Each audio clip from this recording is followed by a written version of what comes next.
On the 12th of October, the United States of America unveiled its national security policy, and this was done by President Joe Biden. Now, needless to say, this has the approval of the Congress, and it is now the functional national security policy of the government of the United States of America. This broadly covers geopolitics, it covers national security, it covers areas of foreign affairs for the United States of America. And there are 5 takeaways from this policy that I'm going to speak about today. Now, this essentially defines what America's threat perceptions are. What does America think about the way the world is going? What does it think about China? What does it think about the Ukraine-Russia war that is going on? Where does it place the energy crisis that Europe is currently, it's unfolding in Europe?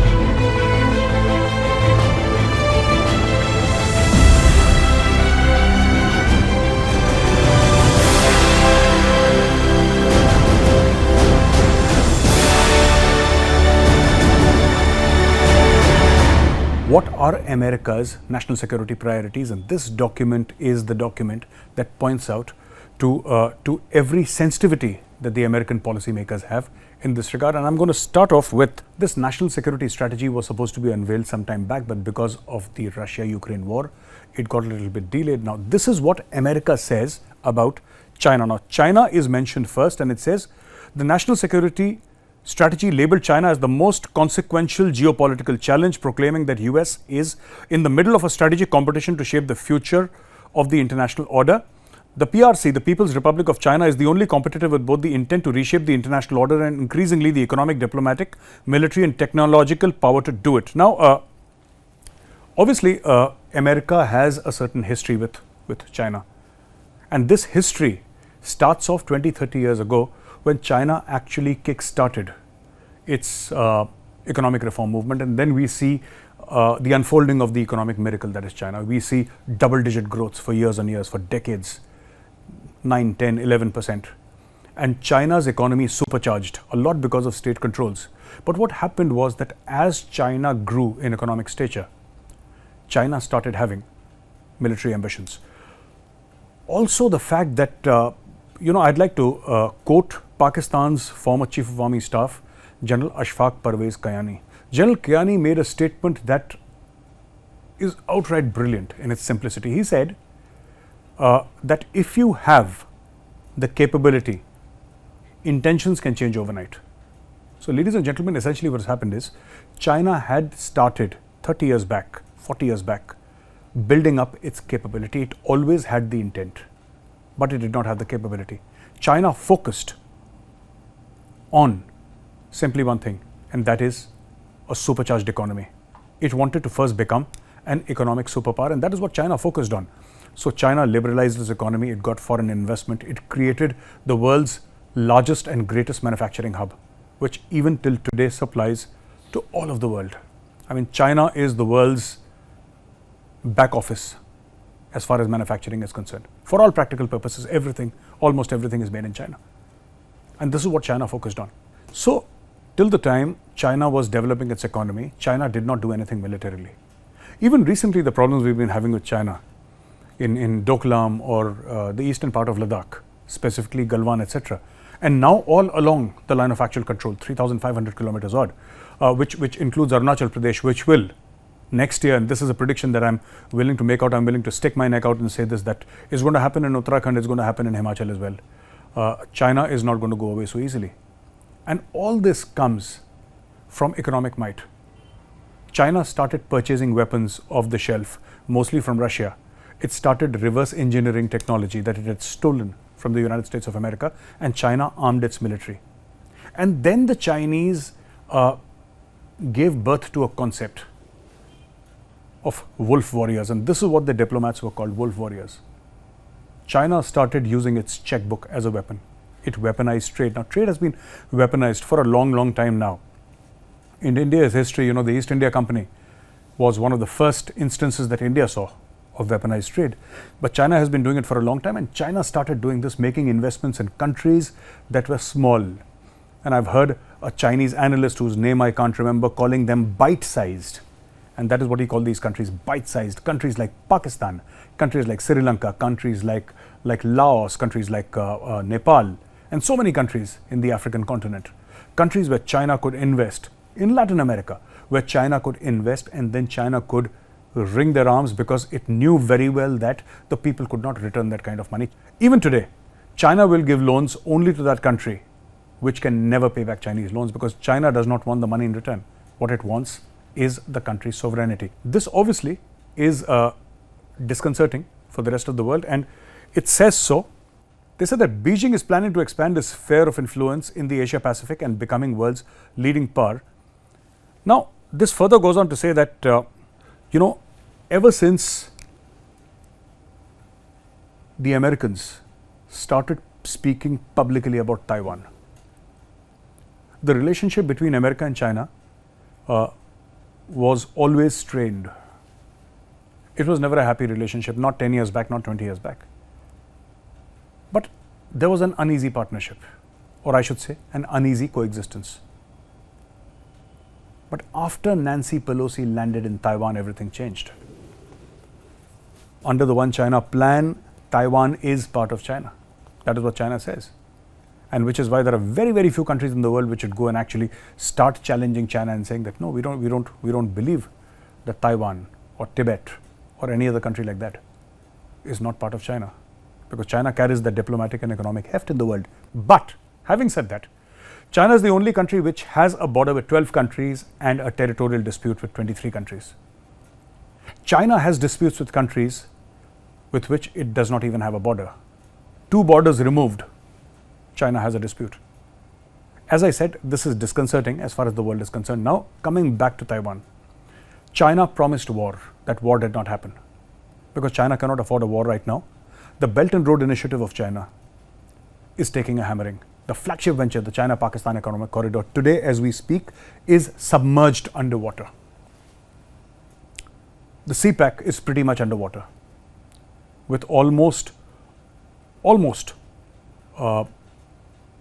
40 million people in Pakistan displaced, people hungry, and most of it along the route of the China-Pakistan Economic Corridor. And now, reading from this report, the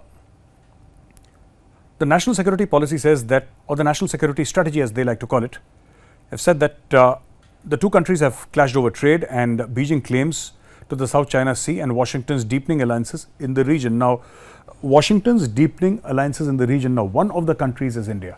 India is part of Quad, which China does not trust for obvious reasons. China thinks the Quad is focused on China, and China is probably correct.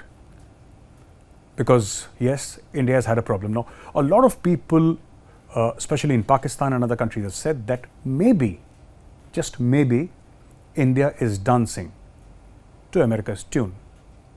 The communists in India have been saying this for a few years now, that India has gone firmly into the American camp, which is why India is responding to China diplomatically and militarily. But if I may correct my friends, my left-leaning friends a little bit, India has been facing off against China even before 1962.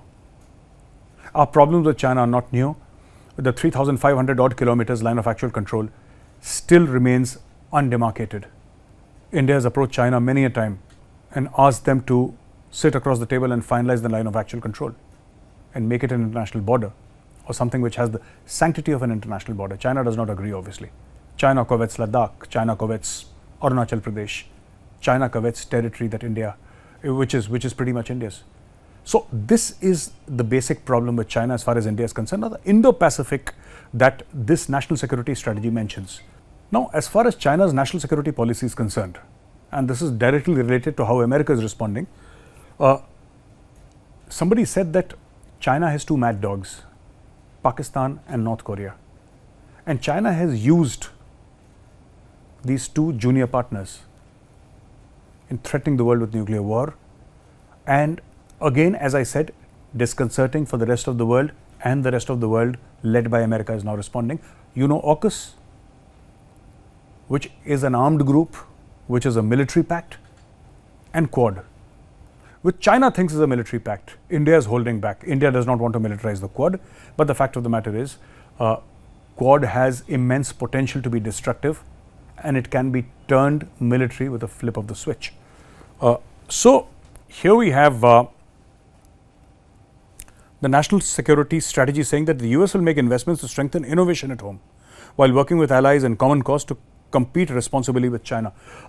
What has actually spooked America very lately is 5G. Apart from the fact that all the technology China owns is stolen 90% from America and 10% from Europe, and America allowed its own laws, the loopholes in its own laws, to benefit China. The fact of the matter is that China is now becoming self-sustaining, and America does not like this. 5G was a big wake-up call for America when they realized that China has gone 5G with stolen technology and America is still playing catch-up to China.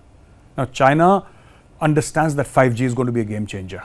India entered the fray late, but now that India is there, let us see what unfolds in the future or what the future holds for us. Another thing, the Chinese foreign minister responding to this national security strategy said, it is neither popular nor constructive to hold on to the Cold War zero-sum mentality and play up geopolitical conflicts and major power competition. China, while, viewers, this is something that I need to explain to you in a little bit of a detail. China, while being extremely aggressive diplomatically, sometimes militarily, and always economically, China maintains the facade of a peace-loving nation. China will say the right things, mostly. China will mostly say the right things. China will make the right noises. But at the same time, China was talking about peace. In 1962, it was China that was saying Hindi Chini bhai bhai when they invaded India. And this is exactly what China tried to do in Galwan, except that it was a different India. And the Chinese were given a run for their money. But this is what China does, and this is exactly what, Mao Ning, who is a Chinese foreign ministry spokesperson, he says neither popular nor constructive, and I'm repeating this, neither popular nor constructive to hold on to the Cold War zero-sum mentality. This is what China accuses America of, holding on to Cold War zero-sum mentality, the Cold War between the USSR and America, its allies on one side and America's allies on the other. Now, as far as Russia is concerned, the national security policy clearly says immediate and persistent threat to international peace and stability through its policies that culminated in the invasion of Ukraine. And, it also says that Ukraine was preceded by Russian military intervention to back the Syrian government, the annexation of Crimea, and interference in the international affairs of other countries, including the US. So here, the US elections, the FBI, they floated a report saying that Russia was responsible for trying to meddle through social media in US elections. They have done so in Crimea, they've done so in Syria, they've done so all over the world, backing authoritarian regimes and causing wars. So, this latest war by Moscow on Ukraine is not something that the world had anticipated, and truth be told, even I was taken unawares. I think this invasion happened on the 23rd or 24th of February this year, and till the last moment I was saying that this is Putin saber rattling and it's not going to happen. I was convinced that Russia will not invade, and when Russia invaded, I was convinced that this war is going to last, for 3-4 days or maximum a week, 10 days, because there is no competition between Russia and Ukraine. I mean, Ukraine is a tiny, puny country in front of Russia, but apparently, as they say, it is not the size of the dog in the fight. It is the size of the fight and the dog that matters. And Ukraine has shown tremendous willpower, supported by Western powers, of course. Now, the national security strategy also said that, that paper says, for all practical purposes, that the invasion of Ukraine proved to be a strategic miscalculation for Russia. The United States will not allow Russia or any power to achieve its objectives through using or threatening to use nuclear weapons. Now, this is something that that America wants, and America has been pressurizing India. The recent comments by the German foreign minister regarding Kashmir point in that direction, because people want India to take an active active anti-Russia stance, which India will not. Prime Minister Modi did tell Putin on his face that, this is not an era of a war. But so far, India has maintained a neutral stance, and this has caused pressure for India, not just now, it has been causing pressure for India for decades. For decades. India was one of the leaders of the non-aligned meet, and a group of countries that said that we are neither aligned at the peak of the Cold War, neither with Russia nor with the United States of America, the West Bloc or the East Bloc for that matter. India has remained neutral all throughout, and this is something that America does not want, and there is a certain theory that America has behind it. And I've spoken to a few American think tank members, and they say that if India seeks to be a global power, India has to take a stand and flex its muscles. And India has a lot of muscles, diplomatic, economic and military. And they said that India must flex its muscles. India says we believe in the concept of Vasudhaiv Kutumbakam, that the whole world is a family, and it is wrong for India to interfere in anybody's matters. However, if it causes grief to the world, if it causes war, and if it causes upheaval in the world, then India will step in and try to counsel both the parties, because India has a great relationship both with Ukraine and with Russia. Now, the third point was Iran, and the national security strategy said that smaller autocratic powers are acting aggressively in ways that compromise global stability. Most notably, Iran interferes in the internal affairs of neighbors, proliferates missiles and drones through proxies, is plotting to harm Americans, including former officials, and is advancing nuclear program beyond any credible civilian need. Now, obviously, Tehran has always denied wanting a nuclear weapon. But the fact of the matter is, the Iranians want a nuclear weapon.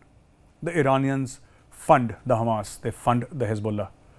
The Iranians have a pathological hatred for Israel, and many a time very senior people in the Iranian administration over a period of decades after 1979 have promised to wipe out Israel from the face of the earth and throw the Jews into the sea. This is normal Sunday morning talk in Iran. Kill the Jews, throw the Jews into the sea.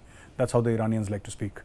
There was a time when Iran was a responsible power, but now with Iran continuously getting unsettled after the hijab problem and more than 150 people having died in Iran, Iran is on tenterhooks, and America understands that Iran is taking forward its nuclear weapons planning to become a nuclear power at a very, very rapid rate. Iran knows that having a nuclear weapon is the final guarantee of peace and stability, of non-interference by the Americans, because once you have nuclear weapons, nobody can do anything. You cannot lose a war, technically speaking. I mean, a limited conflict like Kargil, sure, that can happen. But complete dismemberment of a country, extremely unlikely. And the nuclear weapon is that final trump card that gives you that power, to cock a snook at the world and tell them that we are not scared of you. This is what Iran wants to do, would like to do: spread its power, give missiles to terrorist outfits, mostly Russian technology, mostly Chinese technology, give it to other people, and hence exercise heft through terrorist proxies and through black marketing of oil, because Iran has sanctions and Iran is not allowed to sell oil outside. So Iran does this. It funds its terrorist activities through the black marketing of oil. Now, America understands that Iran could be a danger after killing of General Qasem Soleimani of the Revolutionary Guard of Iran. The crack commando troops. Iran responded with Scud missiles on US bases. I don't think there was any extensive damage or many lives were lost at all, if at all. But the fact of the matter is, Iran today may not have the capability, but they have the intent. They're trying to build up capability to harm the United States of America. Hence, the worry in the US. They said that the US will pursue diplomacy to make sure that Iran never gets a nuclear weapon, referring to the efforts to restore the 2015 multilateral agreement that saw Tehran scale back its nuclear program in exchange for sanction relief. And again, quote unquote, the US is postured and prepared to use other means to counter Iran if diplomacy fails. So here, Joe Biden is clearly saying that if Iran does not come to its senses, America will use other means. And when they say other means, I gather it means hard power, kinetic power against Iran. airstrikes. I don't know if America has the appetite for a ground invasion, but America has air assets enough to cripple Iran if it so desires. The US can cripple Iran because NATO will support, and Israel is always there. Israel is itching.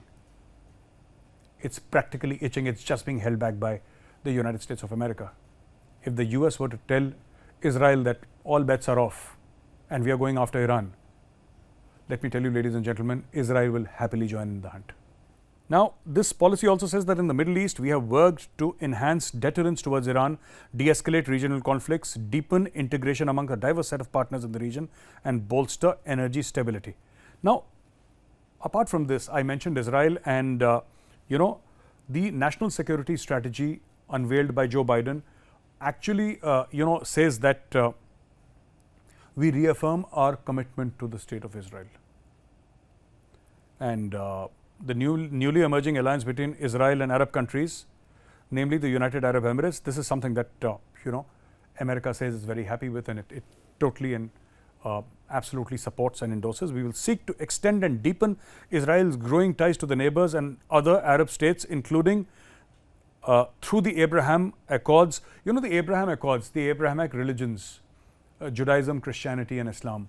So three followers of three religions, followers of Judaism, that is Israel, Christianity, America, and other European powers, and Islam, of course, the Middle East and the Gulf countries, etc. So they were signatories to the Abrahamic Accords, and this is what America is alluding to, saying that all the countries of the Abrahamic Accords, we want them to get along. There are only one or two Muslim states that have now taken a very, very aggressive stand against Israel. One is, of course, Iran, because of ideology, and Pakistan, I don't know why, because I have asked a lot of Pakistanis and they don't know why. None of them have been to Israel. I mean, a very, very rare Pakistani, 1 in 10 million, or I would even say 1 in 100 million maybe, would have ever been to Israel. But the narrative, because of Palestine and because of Jew hatred, is so strong in Pakistan that no Pakistani government will ever dare even publicly say that, we would like to evaluate if we can have good relations with Israel. And it has nothing to do with Palestine. Palestine is the cover story. Palestine is just the cover story. It's pathological hatred of the Jew. That is what it is. I've been saying it, and a lot of people say that no, it has nothing to do with religion, it has everything to do with geopolitics. And I respectfully disagree. The problem that Pakistan and even Iran have with Israel has nothing to do with geopolitics. Because, Pakistan has fought 4 wars with India. It has a festering dispute called Kashmir with India. It has a huge history, an acrimonious history with India. And the Pakistanis, the population included, don't hate India as much as they hate Israel, a land that they've never seen. They have no connection with. And this is the truth. This is something that the world is dealing with now. The national security strategy also said that Washington is committed to the two-state solution. We will also continue to promote a viable two-state solution that preserves Israel's future as a Jewish and democratic state while meeting Palestinian aspirations for a secure and viable state of their own. So this is pretty much what the national security strategy says, and it also says that despite growing competition between countries, the US must maintain and increase international cooperation on shared challenges. And this is in a nutshell what this entire national security strategy of the United States of America. This will be the blueprint, which will decide how America, over a period of years, actually sort of plays out the game, whether it's in Afghanistan, whether it's regard to Pakistan, though it does not mention Pakistan at all. It mentions India and calls India a partner, a valuable partner. India has been mentioned, I think, 7 or 8 times in this entire document. And but the national security goals are those that actually trouble the United States of America. Hence the mention of Iran, of Russia, of China, and of Israel because they feel that Israel is also under threat and Israel is a close friend. Thank you, ladies and gentlemen. Thank you for watching this episode of Checkmate, and I'll see you again next week. Till then, have a great weekend.